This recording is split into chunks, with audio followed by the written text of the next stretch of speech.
नमस्कार दोस्तों, स्वागत है आपका यूपीएससी टू द पॉइंट में। आज हम जनवरी 9 2023 का न्यूज़पेपर डिस्कशन करेंगे। तो इंडियन एक्सप्रेस न्यूज़पेपर बेसिकली। और सबसे पहले ये खबर हमने ऑलरेडी देख ली थी कि जोशीमठ उत्तराखंड में कैसे ज़मीन धंसती जा रही है, तो उसको लैंड सब्सिस्टेंस जोन डिक्लेयर कर दिया गया है। और प्राइम मिनिस्टर ऑफिस ने बोला है कि जो लोगों की सेफ्टी हो सबसे ज़्यादा इम्पोर्टेंट है। दूसरी बात ये है कि आर्मी जो है अपना जो आर्मी इतनी बड़ी इंडियन आर्मी है, लगभग 13 लाख के करीब सोल्जर्स हैं उसमें, और दुनिया का one of the largest army है।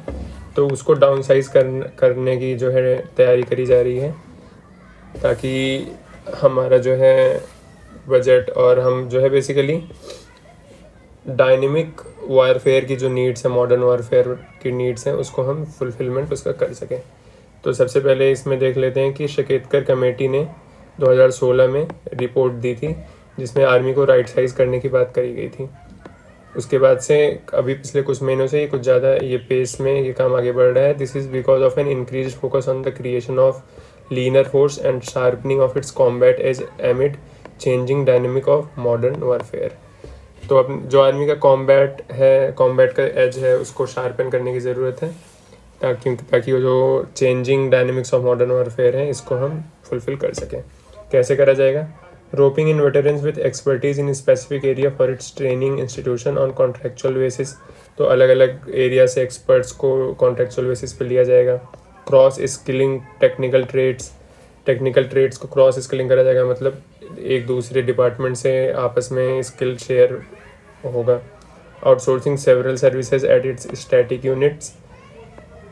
These are parts of Army's planned manpower optimization exercise aimed at sharpening its tooth to tail ratio. Tooth to tail ratio का मतलब बेसिकली ये है कि एक आदमी जो कॉम्बेटेंट है, जो लड़ाई फ्रंट पे लड़ता है, उसके पीछे कितना सपोर्टिंग स्टाफ है, ये हो गया टूथ टू टेल रेशियो। तो इसको जो है कम करने के लिए आगे प्रयास किए जाएंगे, और ये अगले 5 साल में ये काम होगा। और आपको पता ही होगा कि अग्निवीर या फिर अग्निवीर या बेसिकली अग्निवीर रिक्रूटमेंट सिस्टम जो है, ये इसी की तरफ एक प्रयास है, और ये स्टार्ट हो चुका है ऑलरेडी।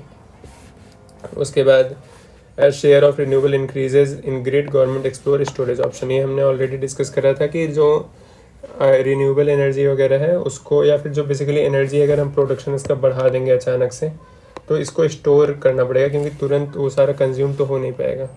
तो इसलिए गवर्नमेंट जो है ऑप्शंस एक्सप्लोर कर रही है। और जो अभी हमने रिसेंटली पढ़ा था ग्रीन हाइड्रोजन मिशन जो है इंडिया का, ये भी वन ऑफ द ऑप्शन है कि हम जो रिन्यूएबल एनर्जी जो बना रहे हैं उसको एज ए हाइड्रोजन फ्यूल हम स्टोर कर सकें।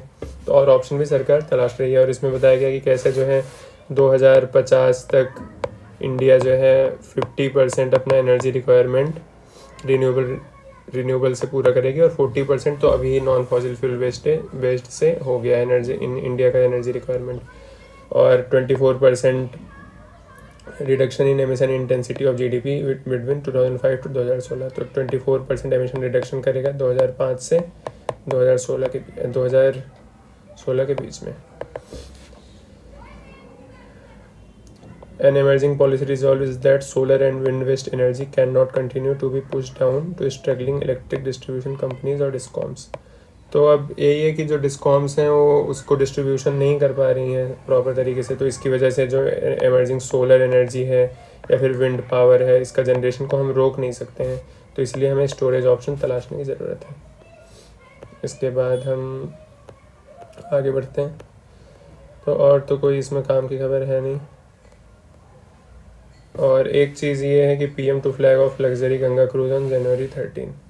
तो ये गंगा रिवर में बेसिकली ये वाराणसी से स्टार्ट होगी, फिर पटना होते हुए, कोलकाता होते हुए, फिर बे ऑफ बंगाल में ढाका होते हुए डिब्रूगढ़ आसाम तक ये जाएगी। क्रूज शिप है, और ये बेसिकली टूरिस्ट पर्पज़ के लिए है, और ये दुनिया की सबसे वर्ल्ड्स लॉन्गेस्ट रिवर क्रूज़ है, MV गंगा विलास। ठीक है, 51 डेज़ का जर्नी रहेगा, 3200 किलोमीटर कवर करेगा, 27 रिवर सिस्टम्स के बीच से गंगा और ब्रह्मपुत्र और यहाँ पे छोटी छोटी और सारी नदियाँ हैं, इनके बीच से होती हुई गुजरेगी। तो ये दुनिया की सबसे बड़ी लॉन्गेस्ट रिवर क्रूज़ है। इसके अलावा और स्पेस में कोई काम की खबर है नहीं। तो एडिटोरियल पेज पे जो है the gimmicks of commission, the gimmicks commission, basically इन्होंने यूजीसी को यूजीसी जो है यूनियन गिमिक कमीशन बोला है।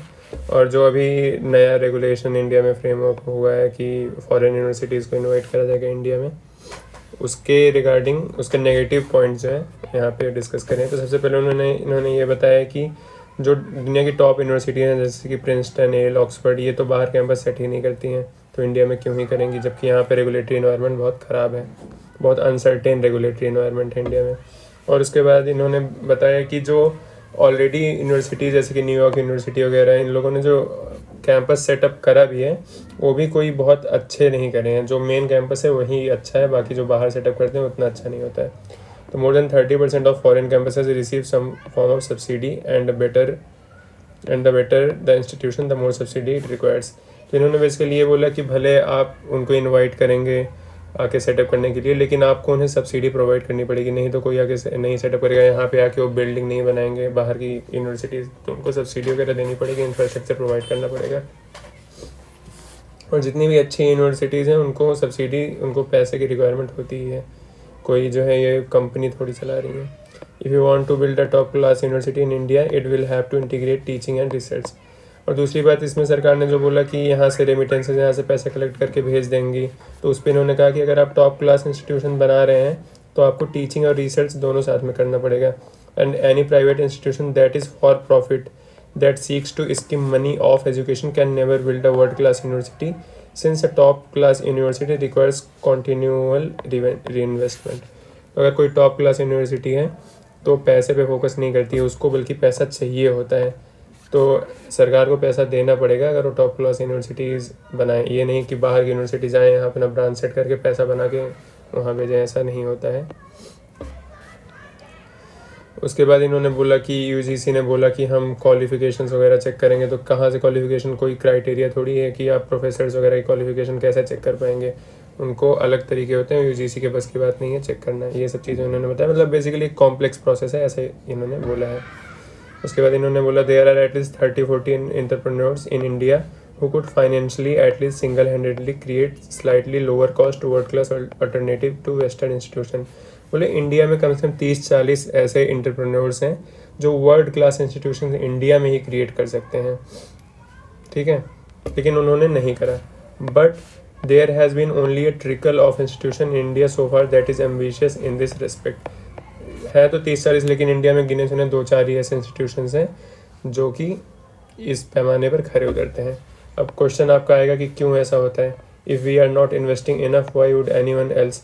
तो जब इंडिया के एंटरप्रेन्योर्स खुद नहीं इन्वेस्ट कर रहे हैं इंडिया में, तो बाहर के लोग क्यों करेंगे आके इन्वेस्ट इंडिया में।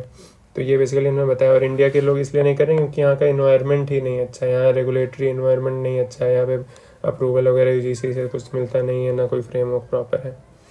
तो 1-2 ये नेगेटिव पॉइंट्स आप अगर ये कभी क्वेश्चन आ गया तो आप ये डाल सकते हैं इसमें। उसके बाद यहाँ पे एंटी माइक्रोबियल रेजिस्टेंस की बात करी गई है। एंटी माइक्रोबियल रेजिस्टेंस क्या होता है और इन सबसे रिलेटेड, तो WHO has declared it as one of the top 10 health threats facing humanity. ठीक है, WHO ने top 10 health threats facing humanity में इसे डिक्लेयर करा है एंटी माइक्रोबियल रेजिस्टेंस।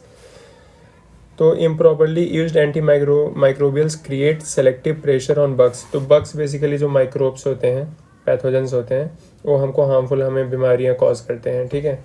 तो anti improper use of anti microbial create selective pressure on bugs. मान लीजिए जो बग्स हैं इनके ऊपर जब हम गलत तरीके से हम यूज़ करेंगे एंटी माइक्रोबियल ड्रग्स तो सेलेक्टिव प्रेशर क्रिएट करेंगे। उसकी वजह से क्या होगा, the bugs most vulnerable to the drug die quickly while the most resilient one survives replicate and become super bugs. तो उसमें जो कुछ मर जाते हैं और जो कुछ उसको सर्वाइव करके रह जाते हैं वो और ख़तरनाक और बड़े बन जाते हैं और फिर जल्दी आसानी से मरते नहीं हैं। तो इसकी वजह से एंटी माइक्रोबियल रेजिस्टेंस हो जाता है। फिर हम और दवाइयाँ खाएंगे तो काम ही असर ही नहीं करेंगे, उन्हें और स्ट्रॉन्गर दवाइयाँ चाहिए होती हैं फिर। तो AMR national action plan anti microbial resistance national action plan NAP has been implemented in several surveyed economies including India for human health। तो ये AMR national action plan implement करा गया है। However, the development and implementation of antimicrobial plans for animal and environment that equally impact AMR hasn't been adequate। लेकिन ये adequate नहीं है। ठीक है। Some recipes for reducing and potentially reversing AMR can be implemented by each of us individually और collectively on the ground level. इसमें individual और collective effort करने की ज़रूरत है, केवल सरकार और नेशनल एक्शन प्लान बनाने से ही नहीं हो पाएगा। तो पहला स्टेप क्या है? First prescription is prevention. तो सबसे पहले आप बीमारियों को प्रिवेंट करिए, सबसे अच्छा तो यही है, ताकि हमें दवाइयाँ खानी ही ना पड़े। Coordination across the animal industry and environmental sector to prevent unnecessary use of antibiotics in farm. This nurture drug resistance organism in our food supply is necessary. तो बेसिकली क्या होता है कि हम जो है फार्म्स में या फिर जो नॉन वेजिटेरियन लोग नॉन वेज खाते हैं, तो उसमें क्या होता है कि वहाँ पे एंटीबायोटिक्स वगैरह बहुत ज़्यादा यूज़ होती हैं, तो हमारे फूड चेन में आ जाता है। फिर वो एंटीबायोटिक हम खा लेते हैं तो हम भी जो है AMR हो जाता है, हमें एंटीमाइक्रोबियल ड्रग रेजिस्टेंस हो जाता है, जिसकी वजह से हमें दवाइयाँ काम नहीं करती हैं। तो ऐसा नहीं कि केवल ह्यूमन बीइंग पे फोकस करके काम चलेगा, हमारा जो पूरा फार्मिंग का कल्चर है और जो पशुपालन वगैरह है, इन सब पे भी ध्यान देना पड़ेगा, तभी ये हो पाएगा। A second prescription closely connected with prevention is of course development of robust surveillance system that allows us to detect resistant pathogen of all kind in the environment and hospital that would eventually allow containment। तो एक robust surveillance structure की ज़रूरत है, ठीक है, hospitals वगैरह और हर जगह। Third prescription is to invest heavily in research and development through both public and government and private spending।